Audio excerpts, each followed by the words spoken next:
They did not realize when they invited me that I would be actually ticking off one of my dreams to accomplish on my bucket list, which was to be present with 500 women around me.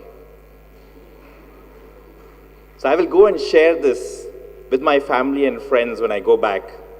Not only 500 women, but 500 bright and smart women. 500 women who are compassionate and in a very noble profession. As I was putting the presentation together, I was asking myself, what do I go and speak to nurses for a period of 20 to 30 minutes? It's completely new to me. So as I was thinking about it, I said, all day long, I'm sure there may be a number of theories and presentations being put forth to you. So possibly what I would do is to share some learnings with you through some stories. And at the end of the session, even if you take away 3 learnings, 3 takeaways, that would be more than sufficient, and it would have justified my trip from Bangalore. So if you see this first slide, it says that you have the power to heal people, patients, and families. And yours is a very unique profession to be in, very different from every other profession. You know, my dear friends, I've spent about 2 decades in the corporate world. And the moment that I look forward to on a day in, day out basis is a time that I get to spend with my family around the dining table in the night. That is whenever I'm able to get back home. After a hard day's work, 10, 12, sometimes 14 hours of work, it is those moments which make me realize and gives me a sense of purpose of living.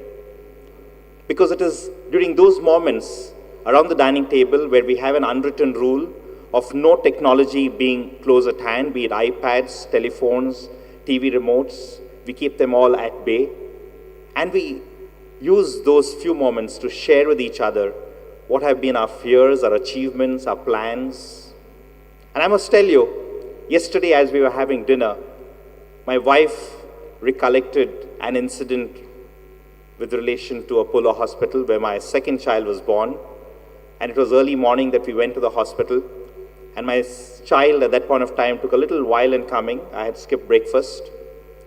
It was towards lunchtime, and I was keeping an eye on the chief gynecologist.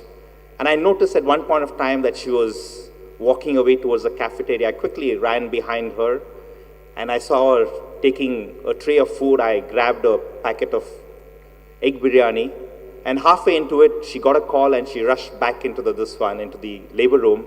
And I had got special permission to get into the labor room to experience the delivery. I left my egg biryani behind, and I rushed.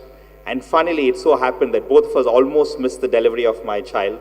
He was almost halfway out, with the other doctors helping my son out. That's my son, Rohan, the one on the left, that the Namboodiris in those days were very rich landlords. They had huge estates, farms, and tracts of land.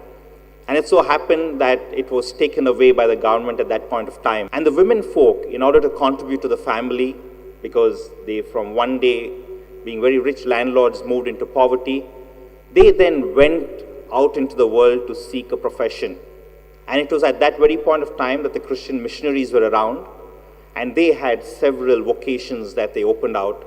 And one of those professions or vocations which was open for these women and which they chose was the nursing profession, as they saw it as being noble, and they found it a safe option to get into. I'm sure we in India here look up to a lot of people, and particularly those actors and sportsmen. And sometimes there is a wishful thinking in our minds that how I wish we were on stage